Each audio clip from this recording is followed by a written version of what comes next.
G'day guys, welcome back to a new episode of the Boundary Riders podcast, episode 134, pretty sure.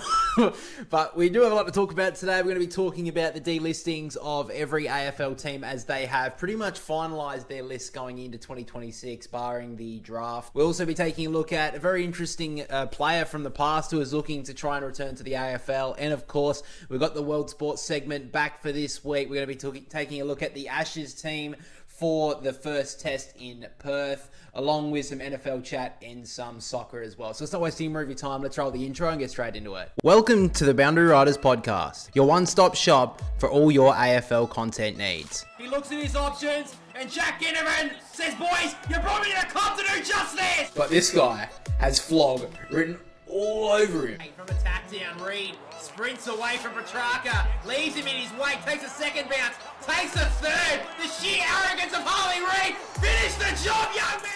So let's get into the footy news from the week that was.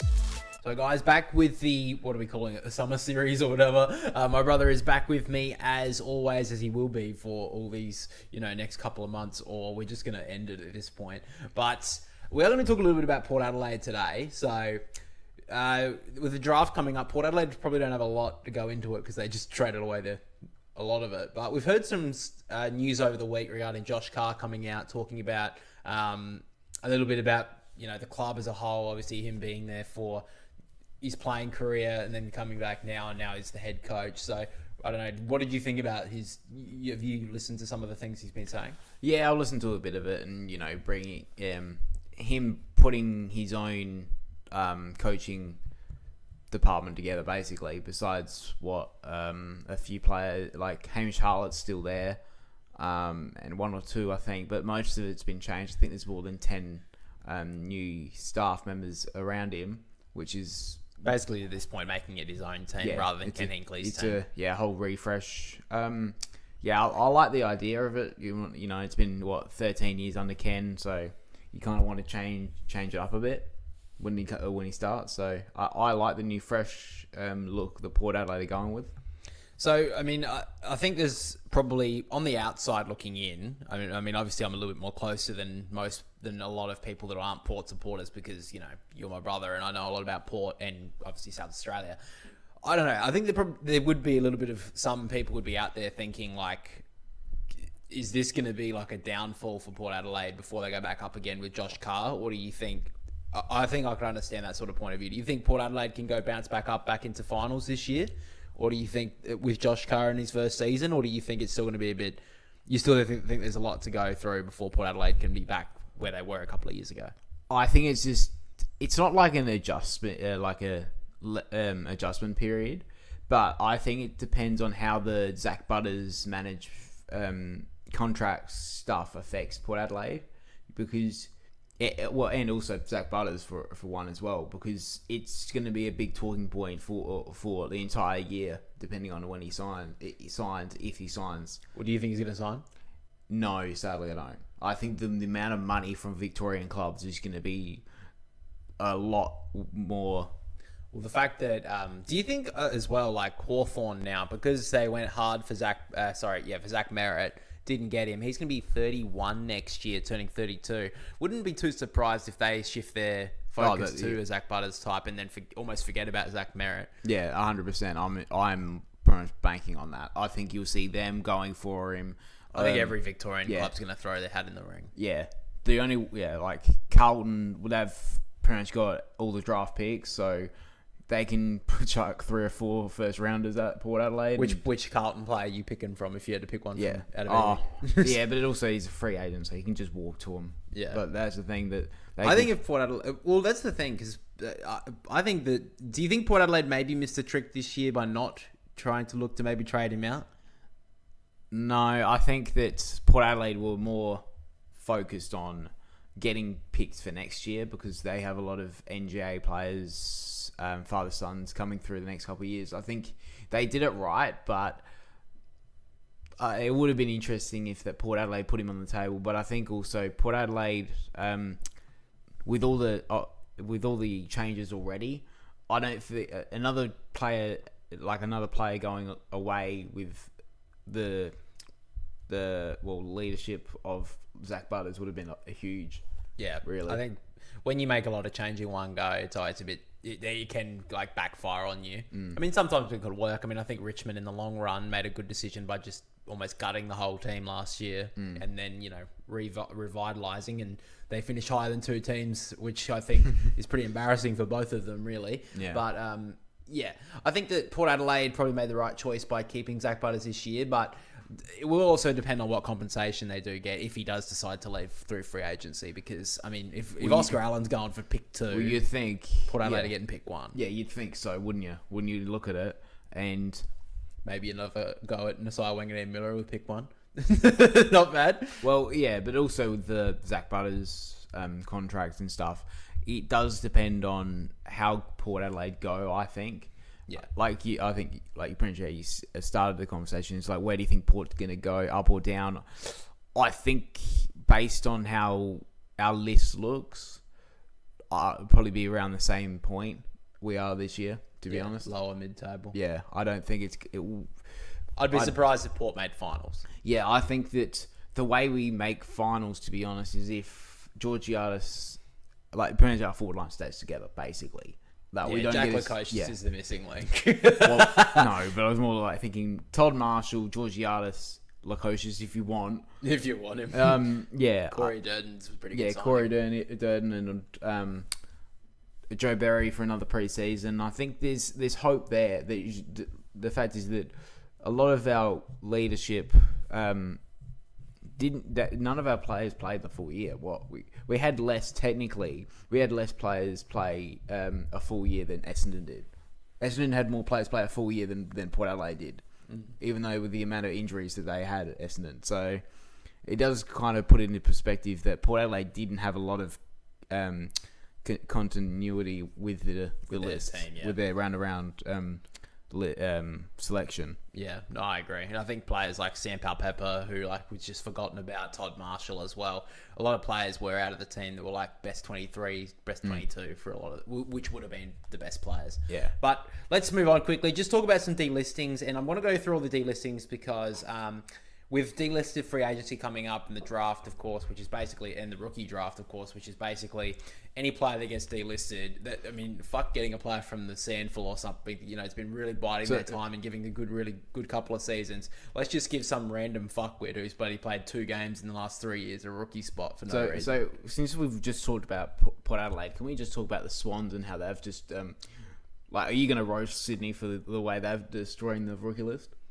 What do you mean by the ones that are picking up Dane Rampy? Yeah, because we'll get to that in a minute. I've never heard of them. Yeah, Sydney have done this in previous years as well. Yeah, which we'll get to. I think, there's a reason to why they probably did it as well. Oh, I could imagine why, but yeah. So we'll go through the delistings. At Adelaide, first of all, we've got Chris Burgess, Kyle Gallagher, Lockie Murphy, Schonberg, Kieran Strawn and Tyler Welsh. Tyler Welsh will be re-signed as on the rookie list, though. Do you think any of them really get another go? I mean, some people have been mentioning maybe Harry Schonberg, but to be honest, when I saw him late in the year, and this may be a bit of a mean thing to say, but he looked a bit overweight. I don't know. No, I don't think any of them do. Strawn, maybe, if you're lucky, because he is a ruckman. Yeah. So he actually could. He does play very well in the Sandful when he does, and someone could pick him up as just a delisted and like the rookie list, Tyler Welsh. That's what it's there for. So you get another player, a young kid. Yes, he's a father's son, but that's what re-rookie. That's what that's what it should be for. Yeah, drafting a player who's just is there, but didn't have.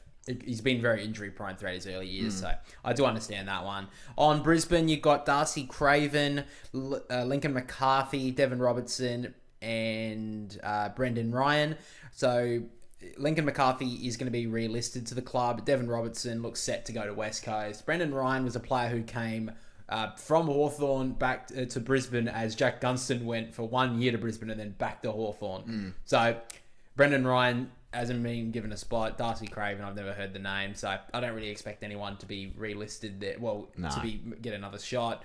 On Carlton, we've got Jackson Binns, Alex Chin-Cotter.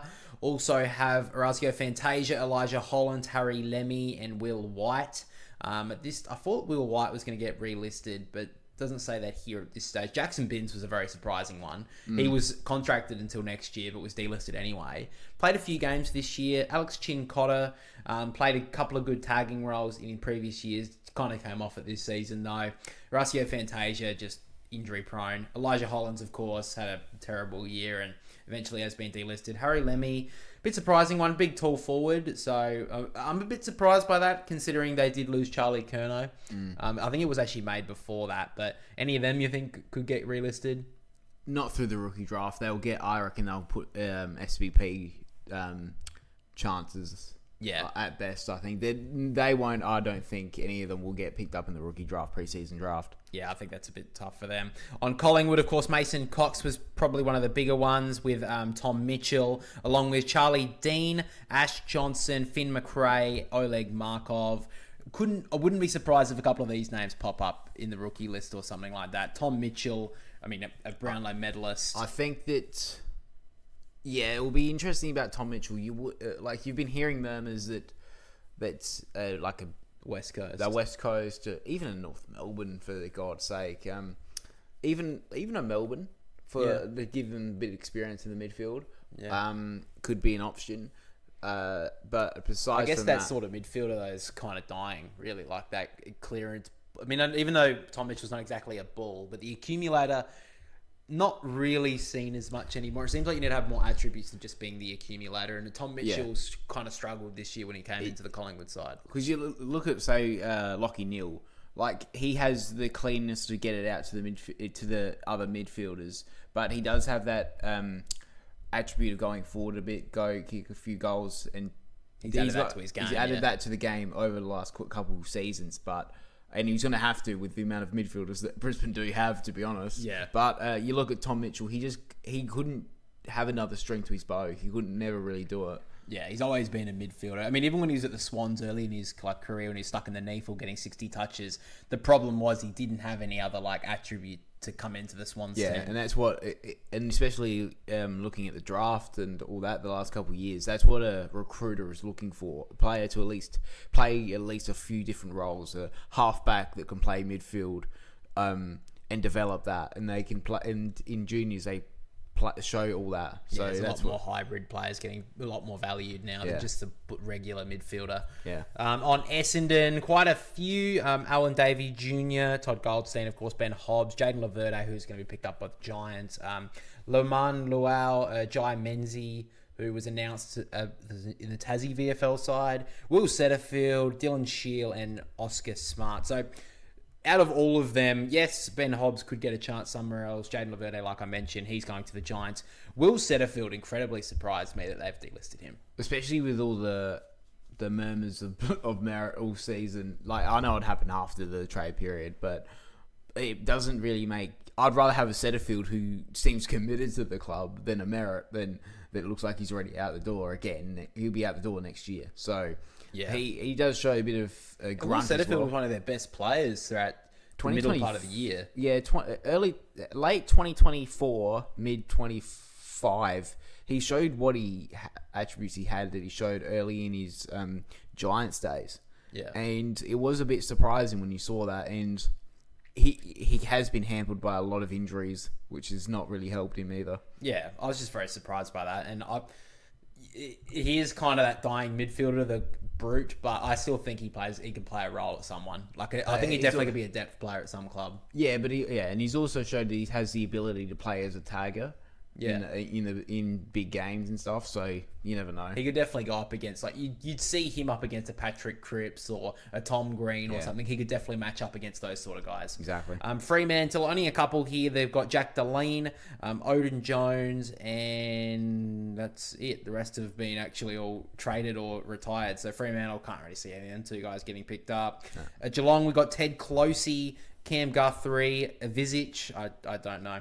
Matafai Forbes, who apparently is going to be picked up or re-rookie or re-picked up, and George Stevens will be picked up as well. Ted Closey, kind of a surprising one, played a few games this year for the Cats. Yeah, I'd say that someone would look at him. I think there was some murmurings as well regarding him as a trade option for a couple of teams, so I wouldn't be too surprised if it's either rookie or SSP as well. Cam Guthrie, Yeah, I don't see that. I think it's got to be a coaching role he's going to go into. I think his playing days are definitely over, unless if it's a Sam Mitchell sort of thing. Go to a different club for a year and then develop that as a coach, player coach sort of thing. Yeah.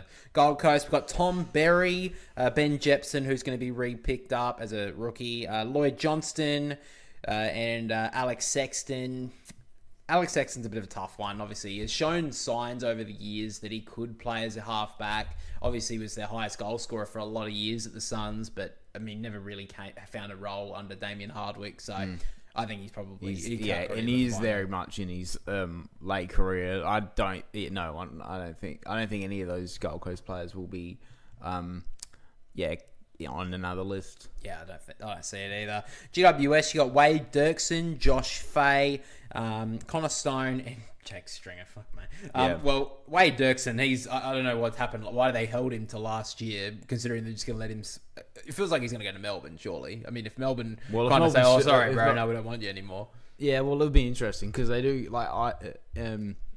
it still doesn't make any sense to what happened last year in the trade period to make any sense to why get rid of him 12 months later. Yeah. Josh Fay, of course, was infamously caught up in the party or whatever. Was it Mad Monday? No, it wouldn't have been. Whatever yeah. And then, of course, I think this is kind of what you were alluding to, obviously, the Swans, but Connor Stone and Jake Stringer being delisted to be re-rookied. Like, Jake Stringer, fuck off. They shouldn't be allowed to do that. Well, especially with the fact is that he had a lot of clauses in his contract to get to the Giants. Like, why is he allowed to go now to the rookie list? Yeah. But Connor Stone, you understand, he played a few games. He played some good games, but he hasn't played a lot. I think there should be a cap on games to. I think it is. I don't know, but I think 25 maybe is the cap. I'd say. Yeah, I mean even 50 at the most, I would say. Yeah, but maybe. But I mean 100, 200 games, no. I think that's why they should bring in a veterans list. Like I think we mentioned it We've mentioned it last year when we bagged out the rookie system to begin with, and it probably. I think it should be a thing, but anyway. On Hawthorn, you got Sam Frost, Seamus Mitchell, and Jasper Scaif. I think that's Scaif. Seamus Mitchell kind of surprised me. I mean, I know he never really got a go at Hawthorn this year, but he has shown a lot of signs in previous seasons. I thought maybe he'd be picked up. He's got some good attributes, very fast player. And probably doesn't use the ball. He uses the ball okay, but... Yeah, I think the fact is, when you've got... even though they got rid of Jath, I think you've also got Mitchell would have played the same role, so you can I think there's an understanding to why that happened. Yeah. You look at it, and they have a lot. Hawthorn have a lot of those players, and I can see that. The fact is that it seems like Weddle's going to be. Oh God, the $10 million player. Yeah, I think that they're going to put a bit of money into him as well. Yeah. And I think they will go for a Zach Butters. So. A lot of their salary cap will be eaten up from that sort of thing. Yeah, I think probably Seamus Mitchell would have been on not that much money, but he would have been on a little bit. But I think he was had a couple of good years before he re-signed the club, so that probably bit of money. And Sam Frost as well probably was on a little bit as well. I think Sam Frost will look for. I think he'll get a. I wouldn't be surprised if he was looked at in mid-season next year. I think he needs some more, some VFL games or wherever he wants to play and get some time there. But I think Seamus Mitchell will look at the SPP. Yeah, well, Sam Frost obviously was linked to the Sydney Swans last trade off-season and then decided to stay at Hawthorn.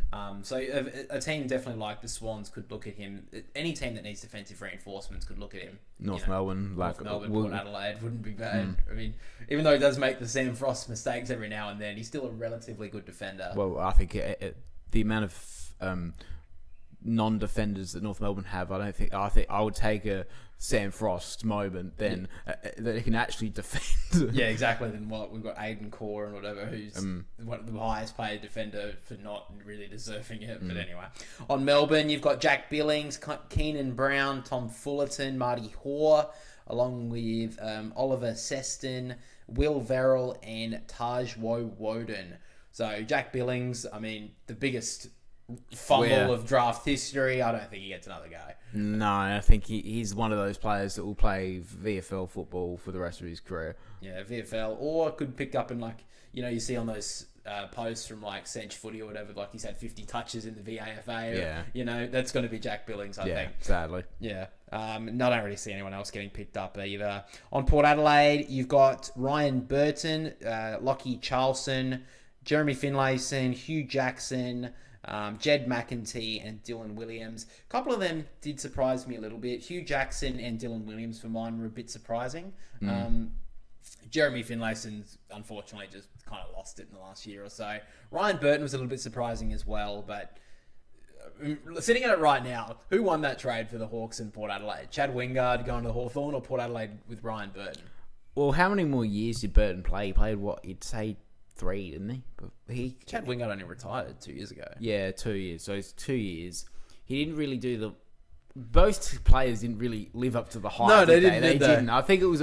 if you want to be brutally honest, it was probably even. Probably split it even, to be honest. It's a bit even of underperforming to below par effort, really. I think that if you look at the Port Adelaide delistings, I would see Jackson getting another go. Burton, maybe, but I doubt it.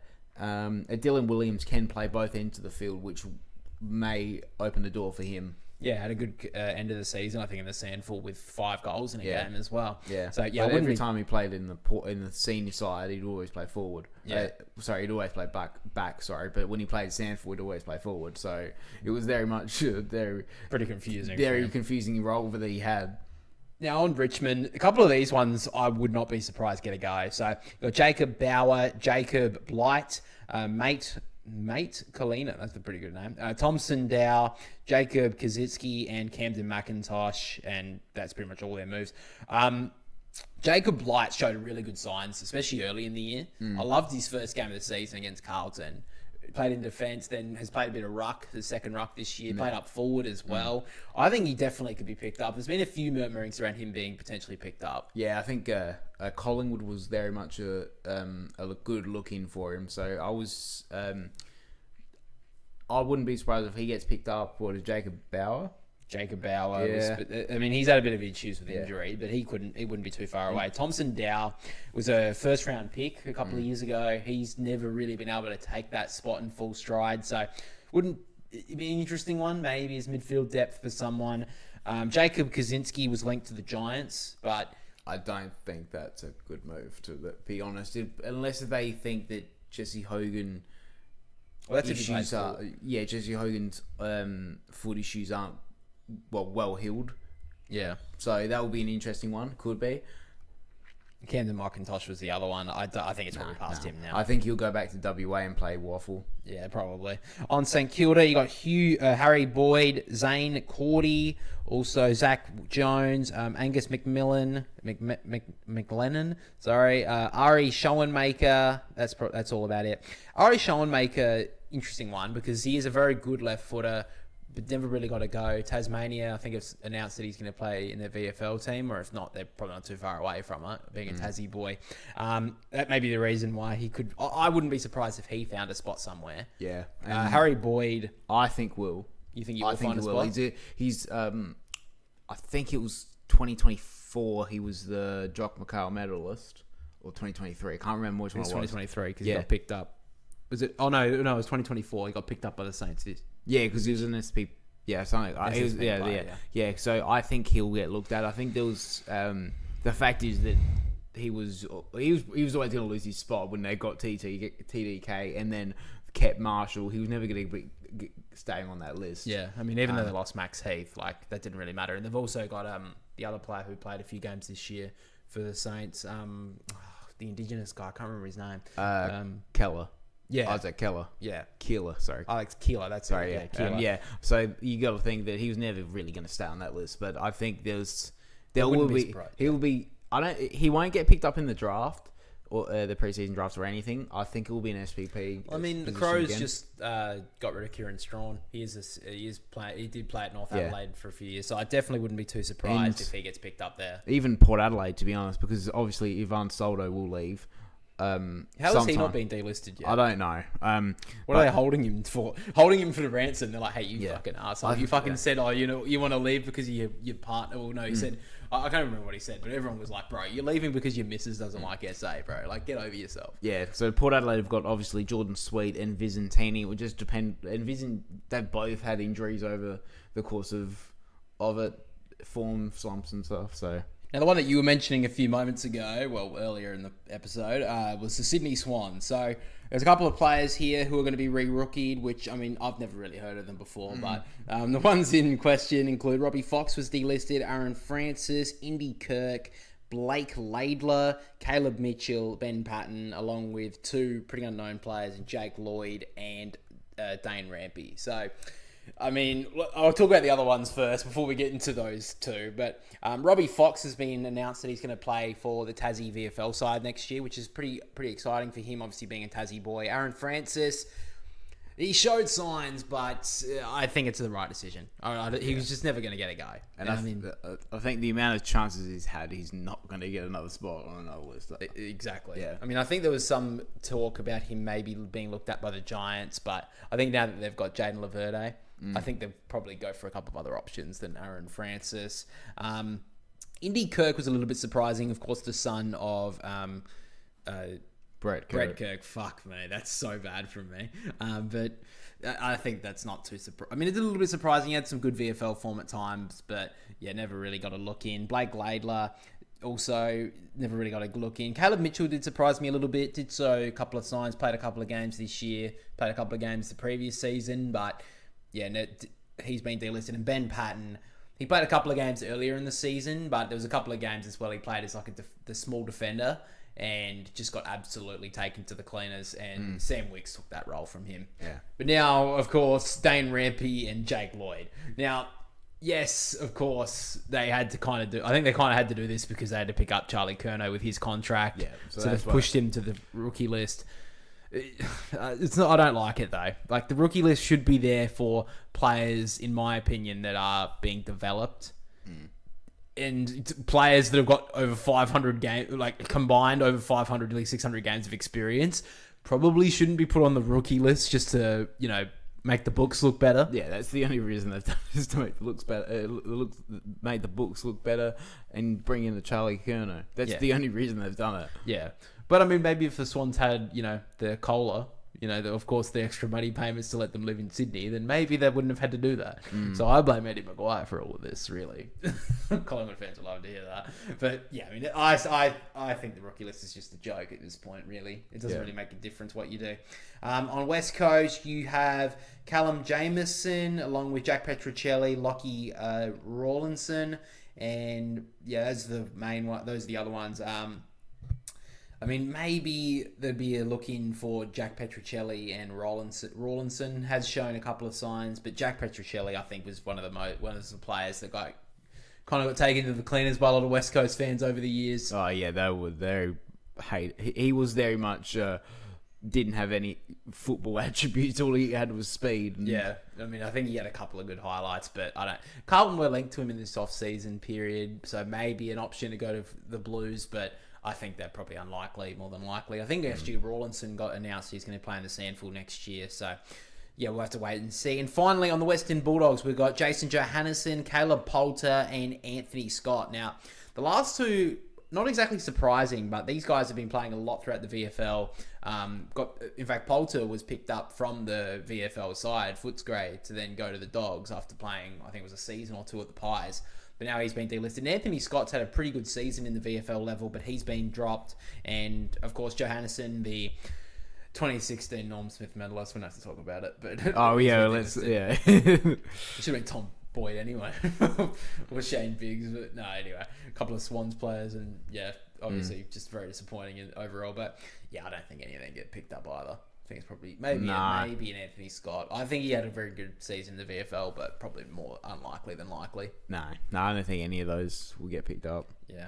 Now we'll move on, though. We'll talk about some other news. First of all, Jaden Stevenson, of course, basically quit football at the end of, was it last year, I think it was, or the end of 2023. It was I think it was recently. Three. Yeah, I think it was. He's apparently being looking to try and find a way back into the AFL, and it is considered that Port Adelaide want to put him on a train-on spot, so potentially be picked up as an SSP. Do you have any sort of queries or inklings regarding or thoughts about this? I haven't really seen how... Like, I've seen a couple stats of how good he's been doing in football-wise. I have my concerns, obviously, with the fact is that pretty much when he was playing at North Melbourne, he did give up. Most people would. He would have. He lost. You could just tell that even before he quit football, you could tell his spirit of playing football was kind of gone. He wasn't in it. So you can see his kind of like love for the game was well and truly gone. Yeah. But if he can come in and train the house down and show signs of what he did in the first year at Collingwood and the Rising Star year, I'd love to have him on the list. But I would say I'd have him on in the Magpies list, and then see how he goes mid-season to the first half of the season. Similar to what Sydney did with Paddy McCartan. Let him play in the VFL team for the year. Yeah, and then bring him on, and then bring him into the AFL side. Yeah, even though, yes, obviously it didn't end well for Paddy, but, he played a very good first season with the Sydney Swans after coming in. So, I think that's a way of kind of looking at it. Let him be on your... if he does, obviously, train the house down, does very well, give him a go on the Sandful list for a year. And then if he does well and he's willing to put the work in, put him on the AFL list, or at the very least put him on a rookie list and then play him through the Sandful for a majority of the year. Yeah. But I kind of agree with that. He also had a pretty decent second season before the betting scandal came out, and that's kind of where his career kind of derailed. But yeah, tough, but it's interesting that it's only... maybe it was just having to leave North Melbourne. It takes a very strong person to be sitting at North Melbourne and not be fucking, have your heart ripped out every single fucking week. Especially when you're not on good money. Yeah, exactly. I think LDU's just sitting there in a big armchair, taking in the millions, fine, guys, just make sure the paycheck goes in every single month at the right time. I don't care about the fucking results. Anyway, Ken Hinkley has actually had some news regarding him that he is set to take a year away from clubland in 2026. He's had multiple clubs reach out for different roles, but is now expected to take up... But now is not expected to take up any sort of official club role this season.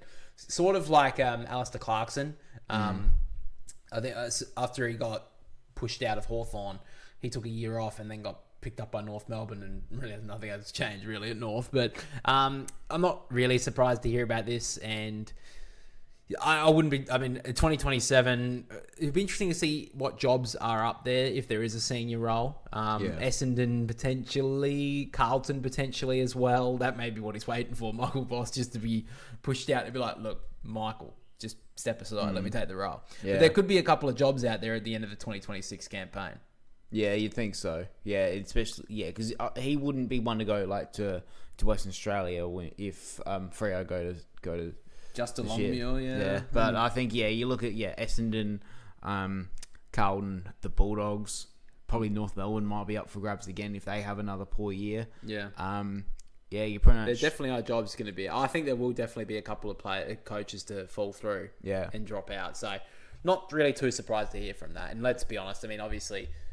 I think, Ken Hinkley, I don't think he can go back to assistant coaching. It feels like now that he's had a job at Port Adelaide as the head guy, and I think that a lot of clubs around the AFL would kind of see how well he was a player coach, and I think that was what someone could use. Yeah, so and even if he wouldn't go to an assistant, he could go into the Dom Pike role the end of those not behind the scenes role, but that sort of a higher up role and less about the football, more about the club. I kind of get that too. That could be something he goes to in the future. But that's basically all the football stuff for this episode of the podcast. So we'll move into a bit of world sport now, and of course with the cricket, first of all, the Ashes team has been announced. So let's have a quick look at that. So looking at the team currently, we've got Steve Smith named as captain for the first test. You've got Sean Abbott, Scotty Boland, Alex Carey, Brendan Doggett, Cameron Green, Josh Hazlewood, Travis Head, Josh Inglis, Usman Khawaja, Marnus Labuschagne, Nathan Lyon, Mitchell Starc, Jake Weatherald, and Bo Webster. So couple of names there which are new. Obviously, Sam Constas isn't made the team, which is not really too surprising after his, poor Shield season, really. Any names there that kind of surprised you? You're a little bit more into like Test cricket, and you follow a lot more of the Shield. Yeah. So Renshaw didn't get picked, which was surprising to a few people because they felt like him being in the ODI squad earlier a couple of weeks ago was going to maybe be an indication that he was going to get into the squad, and he had some good results. But I think it's shown that that they're either going to go with Khawaja. It's either going to be Labuschagne or Weatherald. So it will just be up to them two. It will just depend on, to be honest, it probably comes down to how Cam Green goes, if he can bowl. And we're going to see a lot of that I think it's this weekend. This weekend's the last round of Sheffield Shield before the first test, which George Bailey came out and said that he's going to, that they want Cam Green to try and bowl 15 to 20 overs. So we'll see how he goes. But if he can't bowl, then it's going to be interesting how the lineup goes. Probably Labuschagne opens and Green at 3. Yeah. But they went with Doggett and Abbott as well to bring in the squad in case injury happens to cover with the 3 fast bowlers and Boland, Hazelwood and Stark. Yeah, so it'll be interesting to see what they go. I mean, obviously Nathan Lyon's pretty much the only spinner for the first test. You got Travis Head, of course, who can bowl some spin in Perth, but because obviously Perth has been known as like the pace for a very long time, but now that they've moved from the WACA to Perth Stadium, well, I mean, whatever you want to call it, Optus Stadium or Perth Stadium, probably not as much as like the speed haven that it once was, but I mean, obviously the temperature's a bit far away to like kind of tell at this moment in time. There's been talk about like a lot of, it's very interesting to like listen to like pundits or whatever, like experienced pundits you want to call them. All the England players are like, or ex-players are like, oh, England are going to win the series, and all the Australian ones are like, oh, Australia are going to win the series. It seems like there's a pretty even one going into it though. Yeah, I think there's a lot of that because Cummins isn't playing first test and Smith is going to captain, and like what happens if one of the other quicks goes down, like you're going to use someone that hasn't really played a test match, and you've got the top order not performing well, or you've got them. There's just a lot of questions about the whole squad, and then you go to England that they've never had this pace attack come to Australia at full fitness, and yet a Jofra Archer and a Mark Wood, we've known over 5-10 years that both of them can't play multiple test matches. They've always been injured, and if they're both fit, it's going to be a very good. I mean, England are going to. I mean, obviously you got Brendan McCullum obviously coaching them now with Bazball or whatever. You've also got Ben Stokes, of course. I think it's going to be I think it will be one of the more competitive ones we've seen in Australian soil in some time. For a long time, it's always been Australia have just won it so easily. Well, they haven't. I can't remember when the last time they actually won a test match in Australia, which would have been a very long time. Yeah, but you think they break it? You think they break it? I think they will do it. I think you said last week or the week before that we win 3-1. I think 3-1. I can't see an English team that. I just can't see it because I still think you need a spinner. You need a good spinner. It doesn't matter what. In Australian conditions, you still need a good spinner, even though that like a Perth and a Brisbane you don't need it. You still do need a good spinner. Especially a place like the MCG and the SCG, and even Adelaide Oval at night. Like, well, not even at night, but in general, like you do. I think in Adelaide Oval, you do need a spinner. But yeah. And we saw this other story just poke up about cricket today, actually. It was regarding the former Test captain of Zimbabwe, of all things. Apparently, he won't be selected for his country ever again, disclosing that he had a drug addiction and was the reason he skipped some matches, according to the National Federation. Zimbabwe Cricket held an investigation into why Williams suddenly withdrew from the squad on the eve of the 2020 World Cup qualifying competition in September. During the investigation, Williams disclosed that he was been struggling with drug addiction and has voluntarily entered rehabilitation. Jesus Christ. I mean, first of all, like, the Zimbabwe captain, like, bro. I mean, When's the last time? Because I mean, Zimbabwe, like it was like I don't know, it was like 3 or 4 years ago.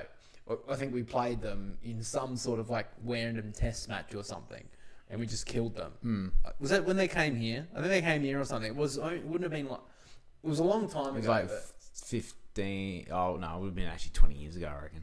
Oh, I thought they came here recently. Maybe they played a one-day series. Or yeah, it would have been. It was a one-day. It was a one-day series, T20 series. Yeah. Yeah. Like, who cares? But anyway, I mean, that's very interesting. Anyway, and I'm sure there are a lot of... I think we even heard, obviously a little bit, not so much world sport, but Sam Doherty recently came out and talked about the issues with, like, he had through, if it was gambling or something. Yeah. Yeah, so, obviously, everyone's human out there. They're little superheroes. But anyway, I mean, that's pretty much all the cricket stuff. We'll move on now, talk about a little bit of soccer over the weekend. So, first of all, a little bit of Premier League.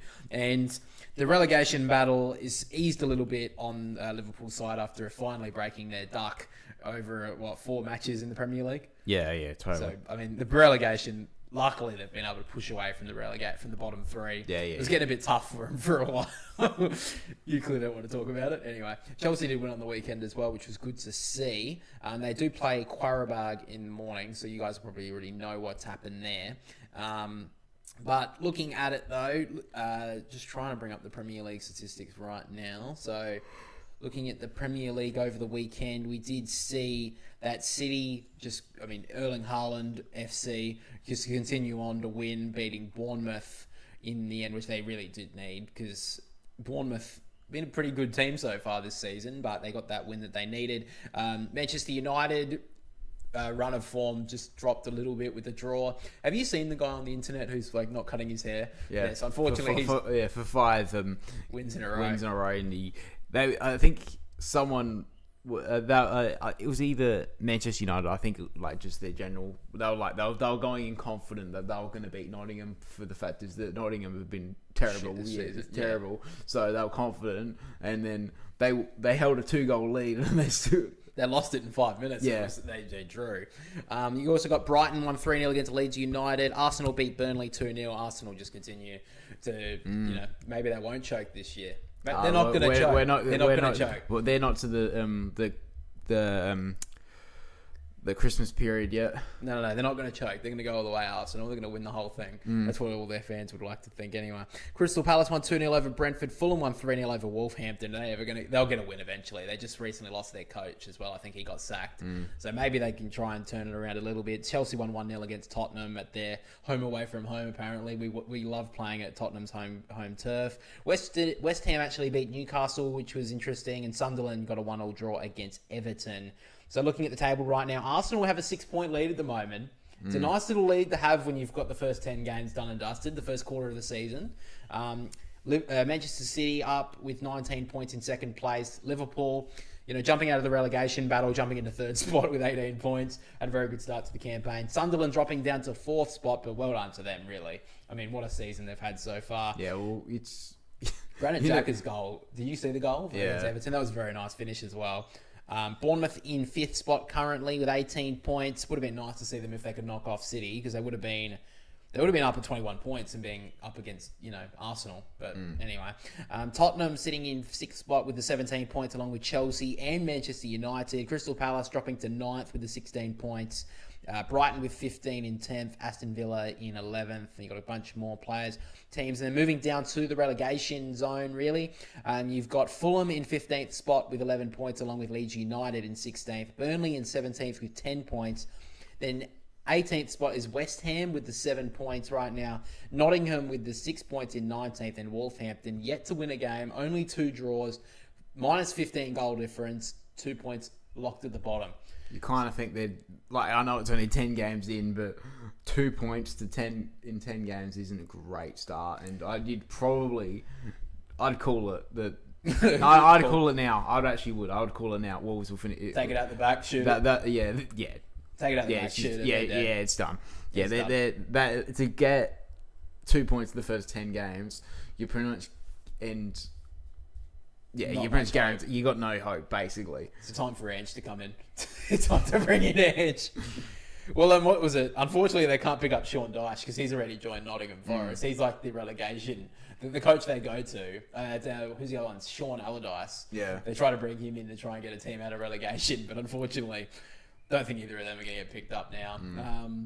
It will be interesting to see if Wolverhampton can turn it around. But at this point in time, I mean, even though Burnley and Leeds are right there around that relegation battle, no team sitting in the bottom three is a team that was recently promoted. Yeah, So- it's the first time.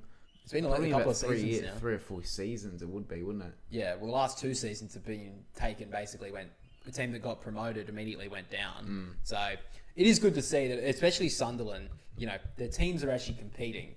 And it shows that, these teams they should be able to compete, but they need a lot of money. I don't know if you heard this statistic, but Sunderland actually spent more in the transfer window last summer, or in the summer recently, than Real Madrid. So it shows that these clubs need a lot of money to survive. I mean, at the moment, Sunderland are doing really well, but they need a lot of money just to, increase themselves to stay, somewhat competitive in the Premier League. But it's good to see. But let's finally move to the Champions League. There were some results from the morning, of course. We will have more results tomorrow, so there are a few more games to go. But looking at today's results, we had Napoli and Frankfurt go together in a 0-0 draw. Arsenal won 3-0 over Slavia Prague. We had Atletico Madrid win 3-1 over Union. Don't know what that says. Monaco beat Bondo Glint 1-0. Juventus and Sporting both played a 1-0 draw. Liverpool won 1-0 over Real Madrid. Huge celebrations from you. Olympiacos drew 1-0 to PSV. Bayern Munich won 2-1 over PSG away from home. Tottenham beat Copenhagen 4-0, so get back on the winners list there. And that's all the results. Going into tomorrow's games, though, Villarreal play, not really much of a team. Chelsea play Qarabag away from home, which would be pretty tough. Ajax play Galatasaray. Benfica play Bayer Leverkusen, who don't know how to play soccer anymore since they lost all their squad to Liverpool. Barcelona play Club Bruges. Inter play Alamadi. I don't know who that team is. Manchester City play against Borussia Dortmund, be a big game. Marseille play against Atalanta. And Newcastle play against Athletic Club. Now, looking at the table quickly on the Champions League, we have 2 teams that are undefeated who have won all their games in Bayern Munich and Arsenal, both in 12th spot. Both have a goal difference of 11. Bayern Munich have just dominated the Bundesliga, so they can just rest players for upcoming Champions League matches. PSG, Inter, Real Madrid and Liverpool all on the 9 points, so only 1 loss between all of them. Tottenham are sitting in 7th with 8 points, and Borussia Dortmund currently sitting in 9th spot with the 7 points, but of course they have a game in hand along with Inter, who are undefeated at this stage. And then those are the 8 teams currently sitting in automatic, what do they call it, round of 16. You got a lot of players log jammed in the middle table, then towards the bottom. A couple of surprising teams down the bottom of the Champions League at the moment. You got Ajax down there, Benfica, Villarreal only with the 1 point so far, Olympiacos, of course, Bayer Leverkusen. Always interesting to kind of look at this sort of table and kind of see what the teams like down the bottom. They're kind of not doing very well. Juventus are currently sitting in 23rd spot with the 4 games, only 3 points.